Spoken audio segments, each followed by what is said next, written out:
Hi there. I'm here today with, I don't know, I guess you could call it a hodgepodge of things to talk about. Basically,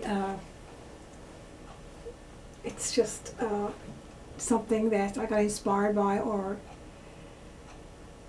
it just kind of blew me away, the fact that there were so many things about my writing career that I hadn't seen in so many years. And of course, with the ongoing renovations that's going on, I find stuff. So I think the last time I talked about, I showed some photos and stuff from different highlights in my writing career. So today I'm going to actually talk about maybe some things that may help you if you want to be a writer. So from my own perspective, and from the perspective really of being a success, like it doesn't come overnight, but it can happen if you have the right qualities to make it happen. So this is a book that came out a long time ago.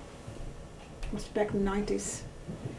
It's the Encyclopedia of authors across North America and probably everywhere, I think, worldwide. So I'm in that, and there's an article in it. It's notation in it about me, a couple of pages long. Not very long after my first two children's books were published, Hares on Bears and Jeremy Jekyll Takes Freckles. So I was working on other books at the time, working on novels and so on. But when I was reading over, well, I haven't actually read it over. Oh my goodness, like I had forgotten, naturally, I forgot this a long time ago, but so some of the picture books here that I speak about have actually been published, At the time this was done, like I'm in there with thousands of writers from all over the place. Traditional, classic writers of a while ago and decades ago, and the modern writers of today, up to the late 90s anyway, or early 2000s.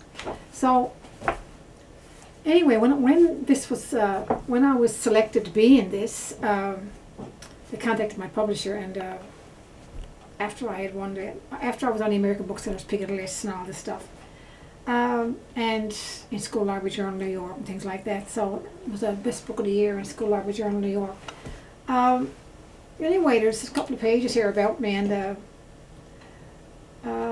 let's see, writings. I had published Jeremy Jekyll Takes Freckles, Hares on Bears, The Adventures of Toby Trotter, a little adventure story about a little country boy, really, and Work in Progress, Soap on a Rope, which went into different titles. Tales of a Bretty Yuppie Kid, which became the Malcolm series. Was another one of the Malcolm series, No Go Paddy or Beyond Me, I understand. These are the first novels, of course, that did so well, doing so well. Anyway, the original title of that was Tales of a Bretty Yuppie Kid. I look at that now and say, wow. And Tales from the Mulberry Bush stories. Further Tales from the Mulberry Bush stories. The Misfit Kids young adult novel, which became the Gravel Pit Kids, which is in came out. That's the second edition. And this is the first edition. Came out a few years ago. Oops. So that was originally titled The Misfit Kids, along with a few more titles that I played around with. Young adult novel. Jeremy's Talking Freckle, which was a sequel to Jeremy Jekyll Takes Freckles. This one here. That's not out yet. That's still in manuscript form somewhere. I wrote it, but I never did anything with it. So actually, I had, at the time, I had planned on a whole series of Jeremy books too, because that is a really, really popular story. It's a perennially popular story, and it was my very first book. So then there's The Cat. These are all works in progress that I was working on when this all was got together and put in this encyclopedia of authors. Mrs. Woods' Bread, picture book. The Talker, picture book. These were all published in magazines and things. Bats and Bed Bugs in My Bed, rhyming picture book.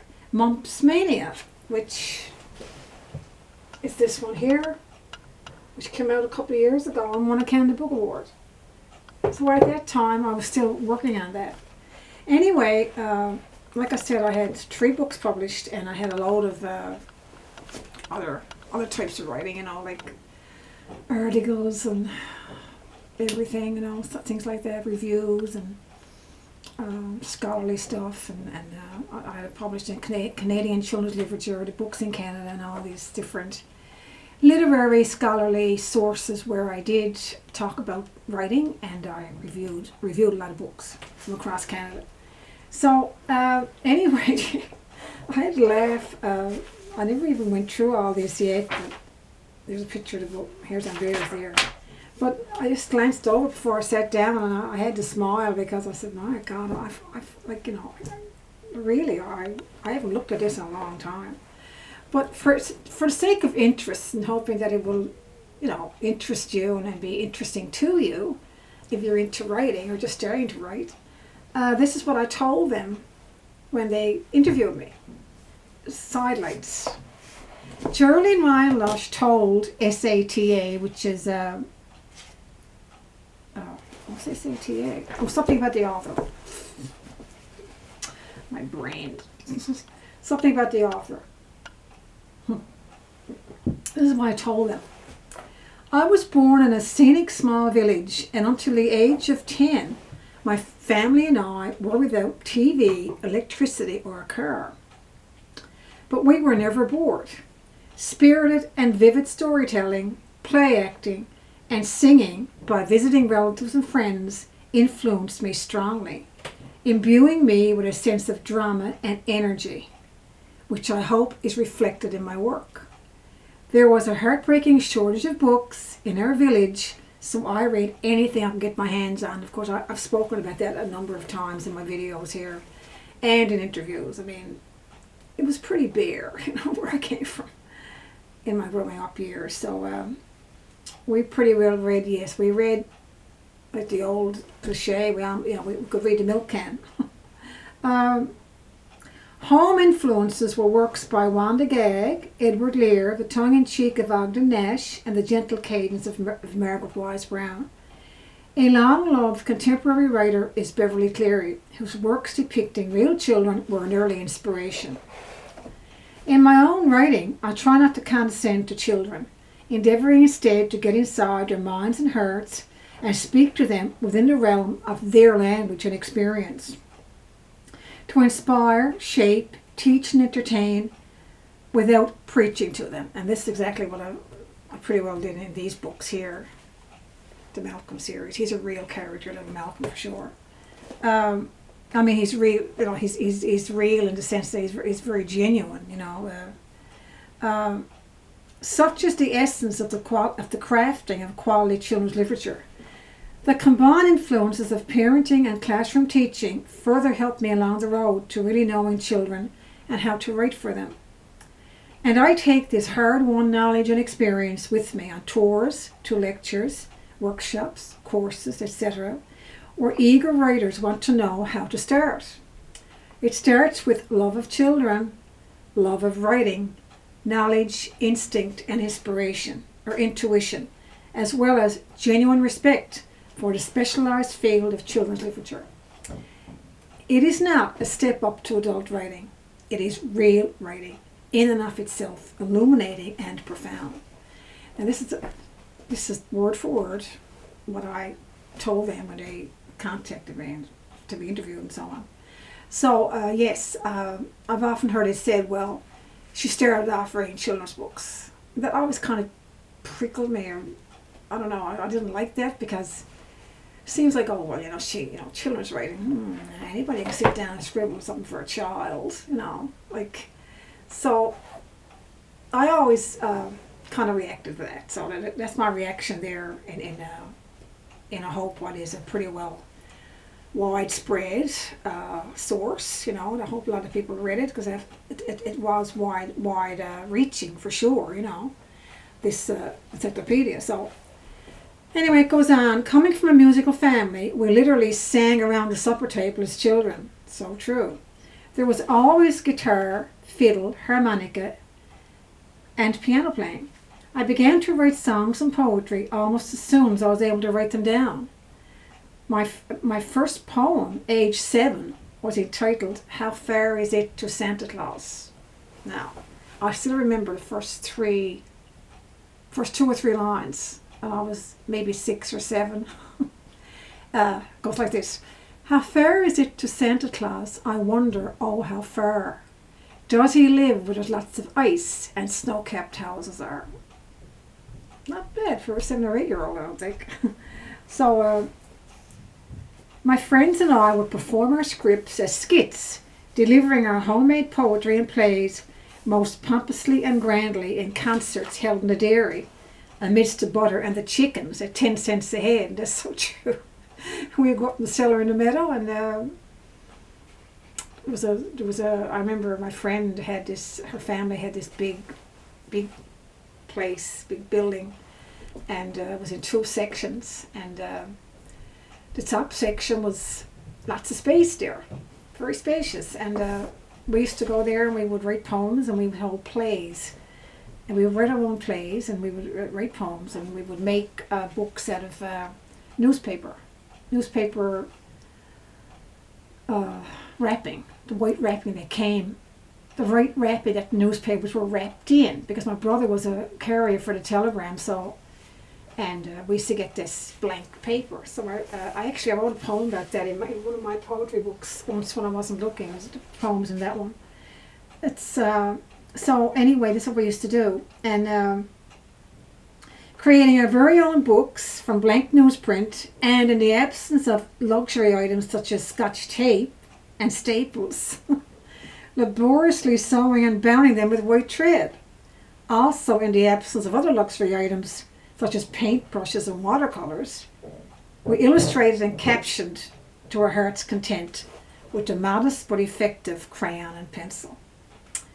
As a primary teacher, I incorporated puppet plays I had written into my classroom routine, as well as holding many joyful song fests with students. I read literally hundreds of books to my own children as toddlers, and seemingly told hundreds more made-up bedtime stories. Pets were always part of my childhood and adult family life and my family, and I have enjoyed the unique friendship for many years. Here's on Beers was conceived after a relatively trying day with my young children and a supercharged shedding scamp or dog. Because Here's on Beers was based on, is it a real, what is it? Okay, I'll show it to you in a minute. Based on a real dog scamp. So, I enjoy music, photography, collecting antiques, and walks at the family's log home retreat in Bonavista Bay, Newfoundland, where there is always an abundance of curious and friendly wildlife, raccoons, beavers, owls, coney bears, and a variety of fascinating bird life. The invigorating Atlantic Ocean is right at our door. We are avid naturalists. And periodicals that reference here, Books in Canada, Canadian Children's Literature, Quill Quire, Scholarly Journal, New York, it's a whole slew of there. Anyway, this is the picture of the book. There's a bears, and this is a picture of, well, I saw that, there's a picture of me.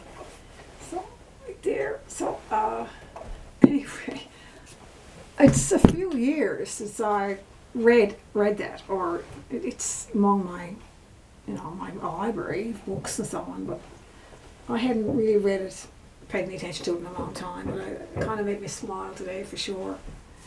So, forget some of the hammering and banging going on here. That's it. Can't help that. Anyway, yeah, well, writing.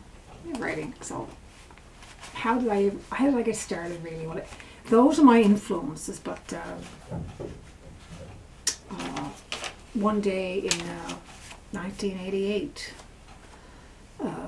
I had been teaching for years, and I was kind of just part-time teaching then. And anyway, somebody brought home this booklet called Writing for Children, and I picked it up and started going through it, and anyway, I was fascinated, and I got into it. And I started reading other publications about writing, and I actually used to go to the bookstores around here and look at titles of books, and I would just size them up, and particularly picture books, because I wanted to write picture books.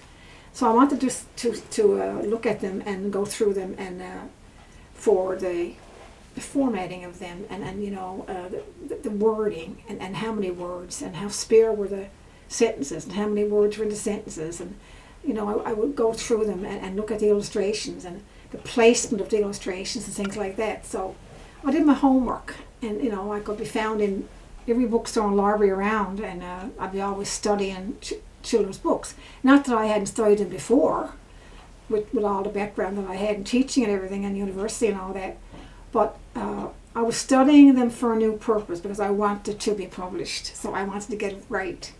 So anyway, I started writing, and I sent away, I think it was 4 or 5 children's manuscripts to, I figured, well, may as well go big. If I'm going to start at this, may as well start big. So I wrote stories and got them photocopied and so on, and put them into this manila envelope all at the same time. And, I guess I should have put them in separate envelopes and so on, but I just did it and put them in an envelope and mailed it off to. At that time, you could contact, like I pointed out before in the video here, you could contact agents and editors in New York then, or editors especially in New York, the New York publishers, and they would actually look at your work. Now, I mean, not everybody could do that. Not everybody got their work looked at. It certainly was a big deal if somebody actually found it in the slush pile. That was a big deal. And even if you got a form letter, like, oh my goodness, it was exciting to get a form letter from the big publishers at the time, Penguin and all those big publishers, and Random House Penguin. And particularly, I remember when I got a letter back, I had sent 5 stories. And I think what I had been thinking at the time was that I would get them into an anthology or something, I said, well, maybe they can put them all together in an anthology or something like that. So anyway, they sent me this really encouraging letter, that they really liked the work, well written, and they actually, it was a very glowing assessment, given the fact it was my first time ever sending something out. So they said, keep them coming. We want to see more of your stuff, and we were really impressed, and keep them coming. So of course I was like, I had won the lottery. So I kept at it. So kept sending stuff out, and so one night I was asleep. It was about 3 o'clock in the morning, and but I wanted to write a book. I wanted to write a story about picture books. So and I was scribbling at different stuff, and so anyway, I was asleep, and I just woke up all of a sudden. It was 3 o'clock in the morning, and this title came in my head: Heckles, Speckles, Hates, Freckles. And I said, wow, that's not bad. It's rhythmic, and it's alliterative. I said, well, I wonder what can I make out of that. And this was just a title. That's all I had, was a title. So anyway, I wrote it down. I had a notepad. I always had a notepad and pencil by the bed, so I wrote down the title. And I started fooling around with the story. So in about 2 weeks, I guess it wasn't a little bit more than 2 weeks, maybe. I don't know, maybe 3 weeks. I was, first draft, second draft, whatever, and I had a completed manuscript anyway. So, but I changed the title. I said to myself, Heckle, Speckles. I think there's a story, Heckle, yeah, there was something with Heckles, but I said, well, I don't think I want to leave that. I can do better than that. So I started going through the alphabet, coming up with names that began with certain, letters. So I came to J, and Jeremy was a popular name at the time, actually. So I said, well, Jeremy Jekyll's. Then I had it, Jeremy Jekyll's hates freckles. So I had a title I wanted. So anyway, I started at it, and Jeremy Jekyll was only a little boy, but he hated his freckles. So that was the first couple of lines of the book. It's just this one here, and Jeremy Jekyll hates freckles. So that's the book, and it's a collector's item now. So I had the story, and I researched health foods. I think I spoke about this before in another video, but anyway, I researched health foods and so on that he was trying to use the health foods to get rid of freckles and all this. So I went through cookbooks, and I just started putting together different words. I would pick a word here, pick a word there, like marinated mung beans and bone marrow gruel. They all came from different words I encountered. I would put them all together, and they would, it was praised for the language and the creativity of the way I put the words together and so on. Because I always believed that children shouldn't be condescended to. They should be, shown words they can take apart with, So anyway, the book, I sent it to a publisher in Toronto, and she wanted to publish it. So I remember saying to myself, but she had some conditions, and I was very stubborn. Probably not a very old way to be, but as a beginning writer, but I don't know, I was stubborn, so I don't regret it at all. So anyway, she said she wanted me to cut out a certain section of it and all this, so I went through it and I thought, I'm not going to do that. So I wrote her back. Somebody said to me, what? You sent the book to a Toronto publisher and you're not going to listen to them, those editors? You're not going to go against them, and you're not going to get your book published? I said, I'll get my book published, but I want to do it my way. So I wrote her back and I said, I'm sorry, I do not feel like cutting this section out of my book. So that was that. So I sent it to Breakwater Books here in St. John's, Newfoundland, and they loved it and they published it, and the rest is history. So from then on, that was it for me. I was on a roll. I had found a whole new life, a whole new purpose, and it was, creativity is a great thing. It's addictive, and it's what kept me. I don't know. It's like I often said before. It's getting up in the morning and finding something really passionate that you want to do. So it's been all these years, and I still have that in me. I still want to create, and I hope I'll have it the rest of my life. Tell you the truth, and if my health holds up and all that, so far so good. So, anyways, I'm gonna. If I don't stop, if I don't I don't want to talk too much because I could get too tired. I'm never be able to tell all the things I want to tell. But after reading all that, I'll just show you a few things here that related to my early writing career. And I think I kind of wanted to point out that children's books are a very specialized field, and it takes more talent to write a spare picture book than it takes to write a novel, believe it or not. So because children have to be, there's different vehicles and mediums you have to use to get through to children, so, and to make it pleasurable for them, and to make it I kind of was thinking about their reading skills and stuff, things, how to help them with their reading skills. Anyway, this is a drawing of me that a child in grade 2 did after a school presentation.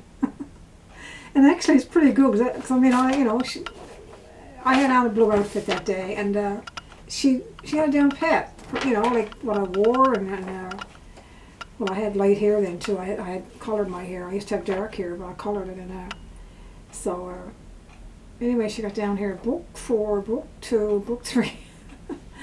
I'm very happy that you came to talk to us about books. I've learned a lot today from your friend. Shauna Paris. And then she had another thank you so much. Hairs on Beers by Mrs. Geraldine Ryan Lush.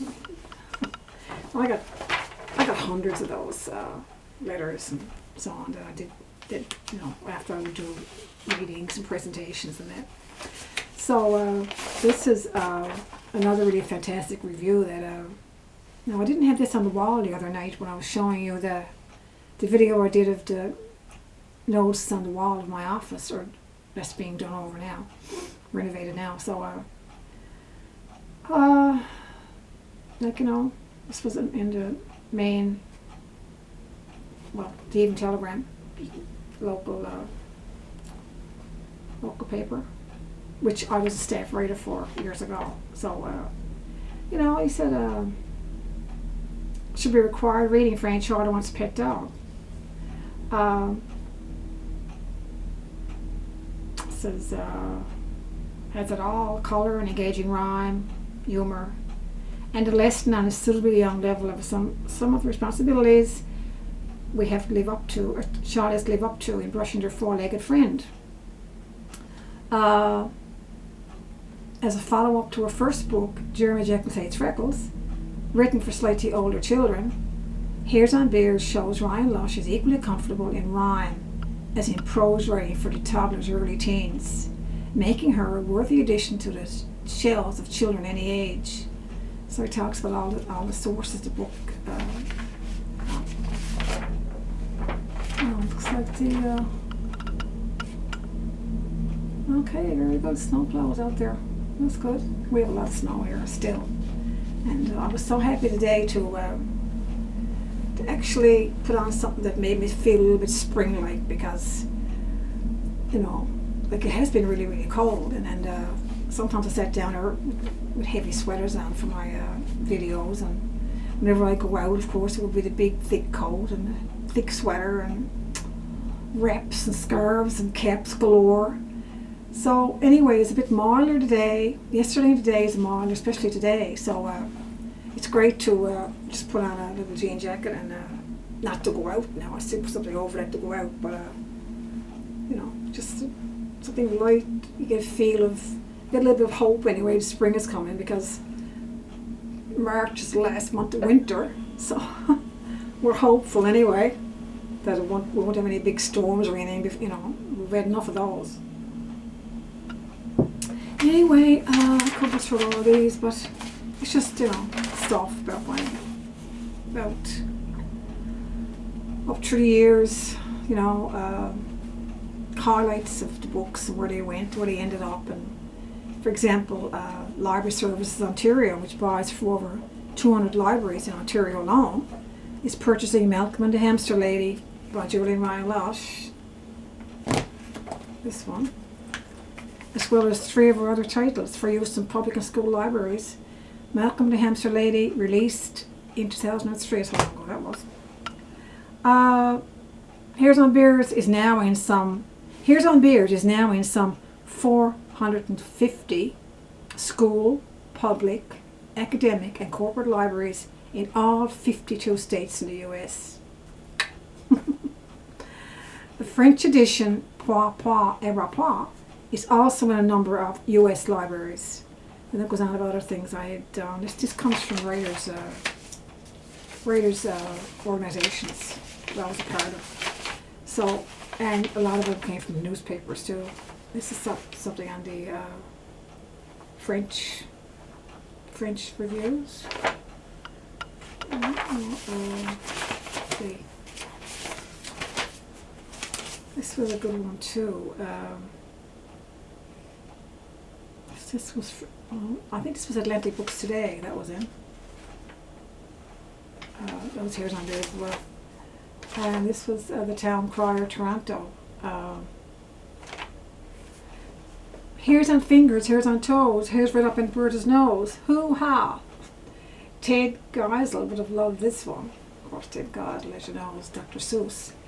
Yes, this illustrated poem by Newfoundlander Ryan Lush is straight out of Dr. Seuss, and it's a hoot and a holler right from the beginning. Following the story, and it just goes on about And Patrick's giggle meter, must be his child Patrick, this rates at least an 8. Pretty good.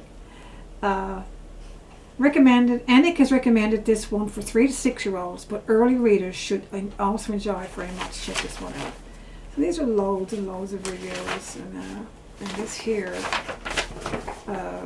is where the Ennick Press in Toronto had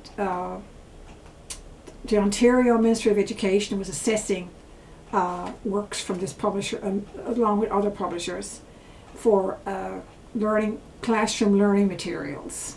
So this was sort of a thing that was done up for all the publishers. This is Ennick Press's contribution here, and my title is among them. Ministry of Education in Ontario. Pretty good. So anyways, lots of other stuff here from kids, letters from kids, and that's only a fraction of, it's just so much stuff. It's not even funny. So this is an interview that was done with me by a lady who's a US author, and I like to read it, but oh my God, it's a lot there. I talk about my books because I had there are some pretty good pointers here though.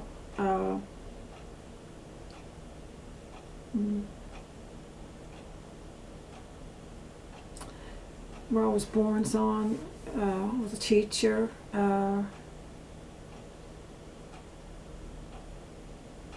Award-winning author of children's books, stories, poetry, short fiction. Well, not just short fiction. I have novels out now too. At that time, I didn't have any novels out. Numerous scholarly articles dealing with the children's literature field. Her work has been on the American Bookseller Pick List, Scholarly Journal. Besides other honours, she has been awarded major writing grants from the Newfoundland Labrador Arts Council and the Canada Council for the Arts to further her work, particularly the highly appealing Mountain Paywall series. Her books deal with the experience of the real child in a realistic, entertaining way that teaches, reassures, and entertains. There's pictures of books. Then she asks me to talk about my rural roots, which I talk pretty well the same thing. I had a simple and luckily idyllic childhood, and so on. An abundance of natural play. Now that's very important. It's gone by the wayside today. Natural play. Like it's gone kind of scholarly because now you got to analyze natural play, just playing outside, and that's so important to a child's nurturing and sense of self. You say on your website that you grew up book-starved, is what she's saying to me, because you didn't live near a library. How did you become interested in writing? Writing for me, I realize now, has always been an instinctive thing. That's so true. I'll talk to Lucy Montgomery. I wrote biographical articles. Is this the right page? Or am I doing that? Okay, yeah. I wrote biographical articles on Lucy Montgomery, who once said, "Writers are born, not made." It was also said of her roots, "From such environs, writers are made." I think both these concepts, or idioms, seem to hold true for me. My growing years of rural simplicity were deeply fertile to the imagination, and I can't remember a time when I didn't write. With my friend in the old-fashioned kitchen, my friend Ewan actually, who was my meadow friend, in the old-fashioned kitchen, oh how I remember that kitchen, in the old-fashioned kitchen of her century-old house with a view of the ocean, we would compose poems simply for the love of doing it. Ewan was a pretty good poet herself.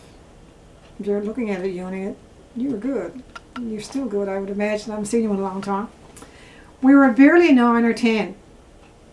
We would utilise the cellar or dairy as well, making books from the unused newspaper sheets that covered my brother's bundle that the song talked about together.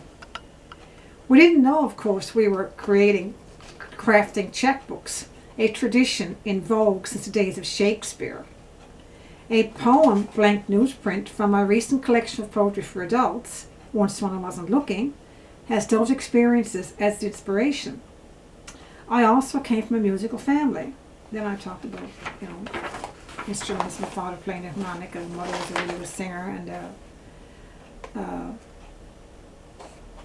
has always been a huge part of my life. Sadly though, even more so from perusing old collections of my own poetry, in which I can now see the seedlings of future promise, our formal education in school in those years weren't conducive to encouragement of aspiring writers, and it wasn't. No teacher ever saw my work then except for essays required.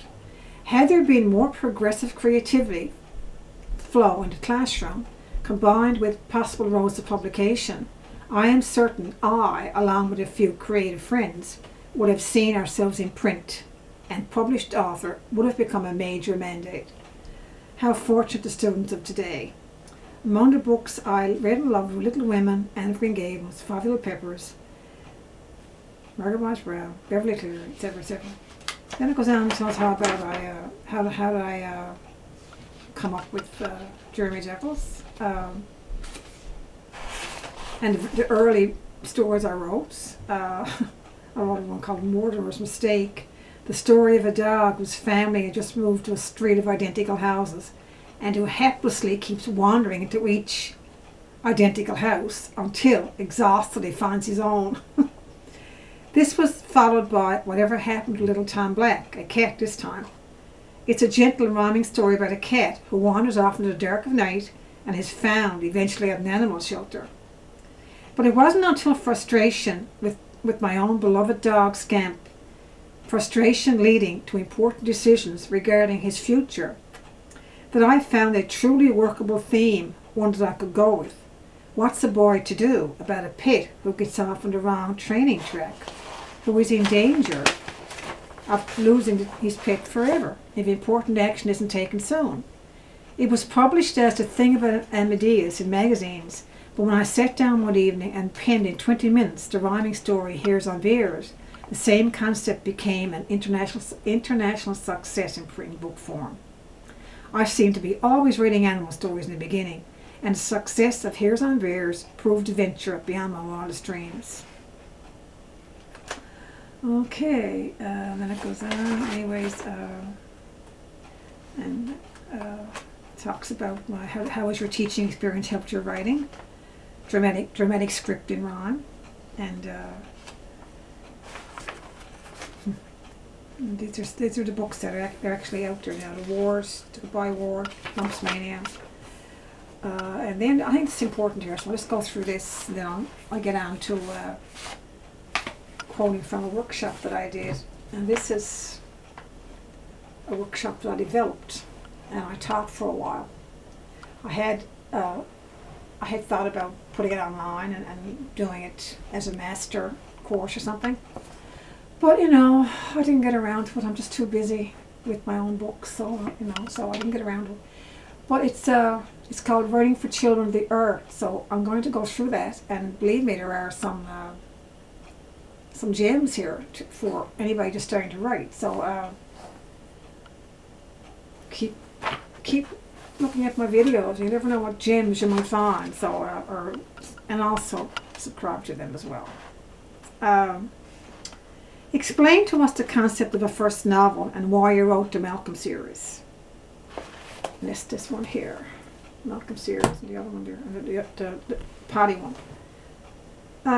As a teacher, I noticed continually children responding to books that they identified with. However, there seemed to be a dearth of reading material available for those children, just past the picture book stage, but not ready for the dynamics of a larger novel. Material that didn't overwhelm the child, with too many characters or subplots. Thus, the Malcolm K. Wall series of first novels for children was born. I painstakingly designed the books to have a maximum 300 word per chapter. Word count. Large, highly readable, large print size. Enough animated, slightly cartoony illustrations to entice but not overshadow the story. I also wrote the stories in an inviting, reassuring, first-person narrative voice that invites the child reader in and motivates him, along with the identifiable plots to read and keep reading. I recognise that every child wants to read, to experience the magic and the miracle of reading a whole novel on his or her own. The genesis of literacy for young children is all about teaching as you entertain, in the context of the total child. Each child is written and being written from the young child's perspective in breezy first-person diary form, implying humour, wordplay, and a casual but inherently reassuring reading voice, in which the child sees some small segment of his own life reflected, be it school, family, peer acceptance, non-acceptance, loneliness, anxiety, or celebration. So this goes on to say, anyway, I won't do that anymore. This goes on and just talks about what happened with, then it talks about the Gravel Creek Kids, publication of that, or that was in progress then, it wasn't published. So that was a really good interview though. I mean, I enjoyed it with that lady in the US. I enjoyed speaking with her and her insight and, you know, the back and forth of it and so on. So I put it in hard copy, so I keep the transcription of it anyway in hard copy. So yes, wow. Like I said, this is a fragment. Oh yes, I got my clipboard here. I was going to put this on a clipboard. I was going to show you different things. I was going to put it on a clipboard and show it to you like that. But all kinds of plans, when we sit down, the plans go awry, depending on our energy level and what else that comes up or whatever. So these are the Malcolm books. I talked about these before. I read from them before on different videos. But I want to give you some more insight into them because, you know, I illustrated some of the illustrations myself. Steve Windsor, who designed my recent book, Greenwood Fires, he's a graphic artist. He did the illustrations for this book. Most of the illustrations. I did a couple, but he did most of them. And he did the cover as well.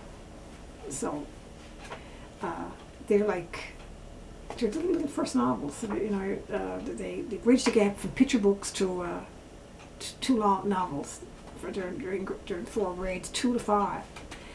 So if you know children that could benefit from those, will certainly contact me because, and even English as a second language, or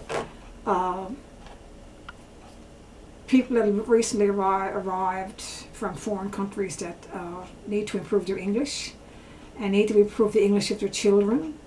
I can certainly work out a deal where these can be sold in bulk to libraries and other organizations that benefit or help out new people to Canada. So there'll be more about that later, but these are the books to do it because they're short, they're short chapters, big print, and they will certainly help as a learning tool to learn to improve English language skills.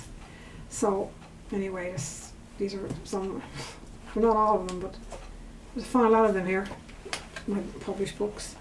So yeah, well, this is the writing for children, the art that I developed. Exercises in picture book writing. I would tell my students, give them this brochure, and I would tell them each of the paragraph states Each of the following passages is a page taken from picture book texts of published authors. Read each passage for the specific strength it conveys, i.e. clear imagery, evocative prose, form and conciseness of wording, wordplay, spontaneity, sparse but vivid description, universal and identifiable plot, rhythm, energy, humour, effective beginning, ending, etc. Then attempt to create a scene from a possible picture book text of your own, utilising the writing vehicles employed in the passage which most appeals to you. So that was a really, really popular exercise when I would teach writing courses in schools and colleges and wherever people gather together to learn, to get some feedback or get some writing tools that they could use in their own writing at home. And so it's pretty, I don't suppose what I was going to say is that it's copyrighted to me, so it can't be stolen or anything like that. So, or even the paragraph I just read. So, but anyway, like I said, if you subscribe to me, you'll get all this good stuff. I don't come on here saying all the time, please subscribe, please subscribe. But however, I think probably you would benefit from listening to me speak about writing, speak about the road to getting published and the publication situation today, the marketing and the publishing world today in 2023, which is quite different than it was when I started up all those years ago. It was actually, I'm not going to say it was easier then, it certainly wasn't, because believe me, it was always difficult to get published, and I was very fortunate in that I didn't have a really, really hard time. That's not to say I didn't work. I worked like a Trojan, but I did my homework, and I joined a couple of organizations which I got out of after. Mostly I did it on my own. I researched on my own. I did utilize some tools like, books about how to deal with plot and technique and everything. But like I pointed out in other videos and other interviews, etc., the best tool of all to being a writer is first of all having the background. Not everybody had a background like I had growing up in a little small place and singing and writing plays and so on. I mean, when I think about it now, it was a fantastic way to grow up and a fantastic beginning for an author, it really was. I was very lucky. But the thing is, I was a lifelong reader, and that'll be my big mantra till forever. I was a lifelong reader since I was a very, very small child.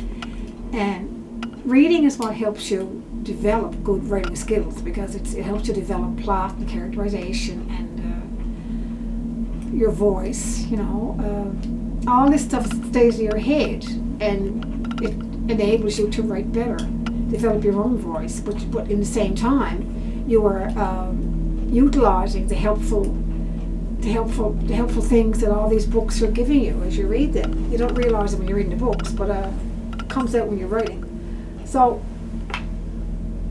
this is why I don't. I was never a person to be a part of writers groups and so on. I did teach writers courses, but I myself was never. I didn't cotton on to writing groups. It just wasn't my thing. No.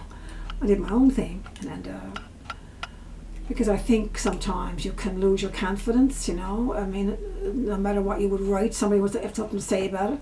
Sometimes writers groups, the way they're designed, and people think that, oh, well, I'm part of a writers group.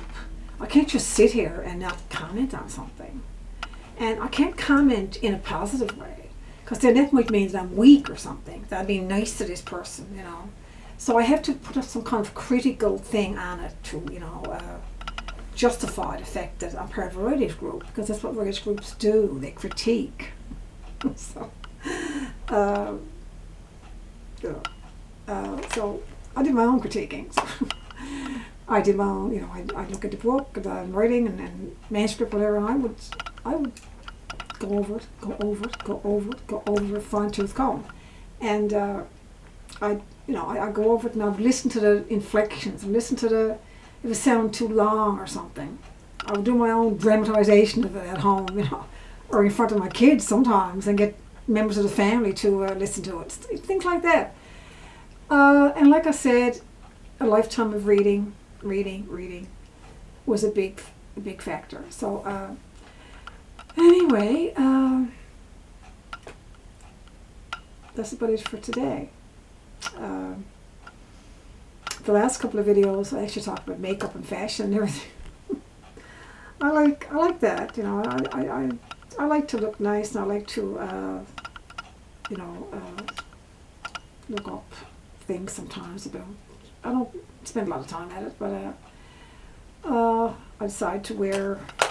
I think last time I spoke about silver, how good silver goes with blue and all that, and I had second last video I did about how I found a treasure trove of jewellery and all that, which, I do like vintage jewellery, and I like, I like blue, I like turquoise. So I decided to wear this today to go with my jean jacket and kind of a artistic look. So and my little brooch and all that. And I remember when I started off reading years ago, we would go to festivals. The Word on the Street in Halifax, and a few more in Toronto, and things like that, and a couple in the US. The style then, in fact I have a picture of it somewhere, the style then was, denim was really big then, and so everybody wore the denims and tams and little boots with no laces in them and all that, and tights with our denim skirts. So, and we would take all these brooches and pins, and we'd put them all on their lapels. Every time we go to something like that, there would be a brooch or a pin that someone would give us. Or it was a big thing too in the fashion industry as well, particularly in the artistic world.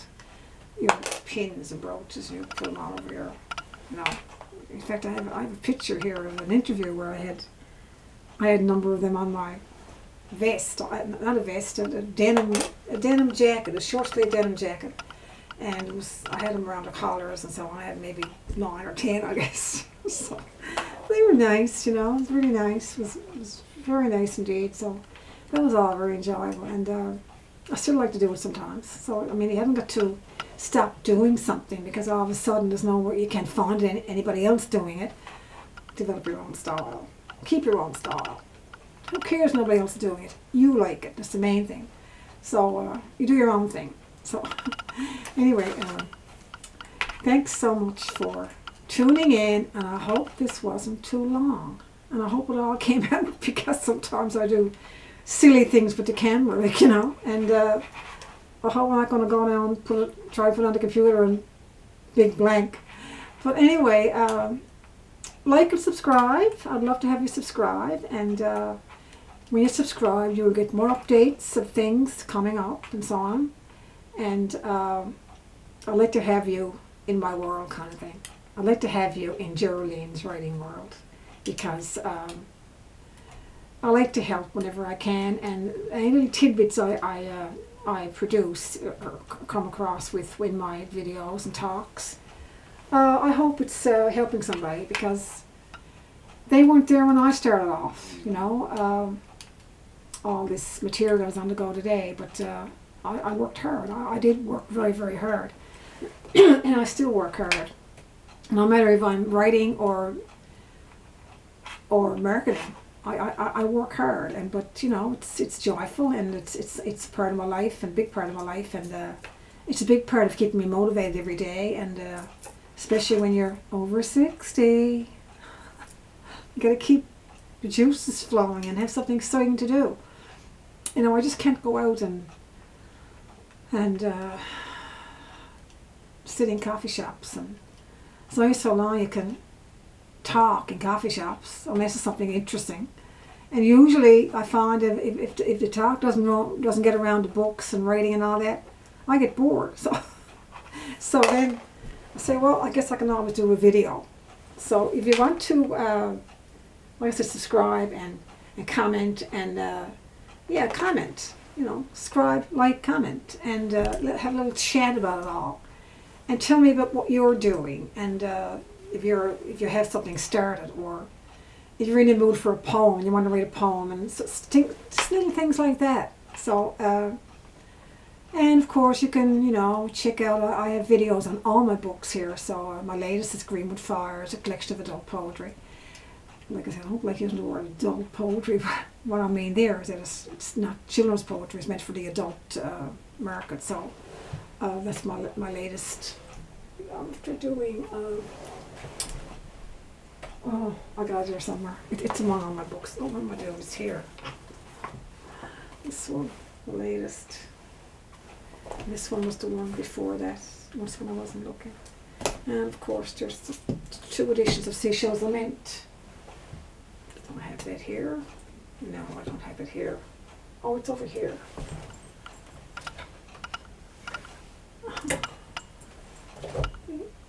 Didn't see it there anyway.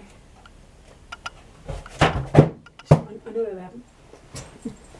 Anyway, I guess it's time for me to go and get a cup of tea. So, thank you so much. And please like, subscribe, and comment. I hope to hear from you soon. Bye.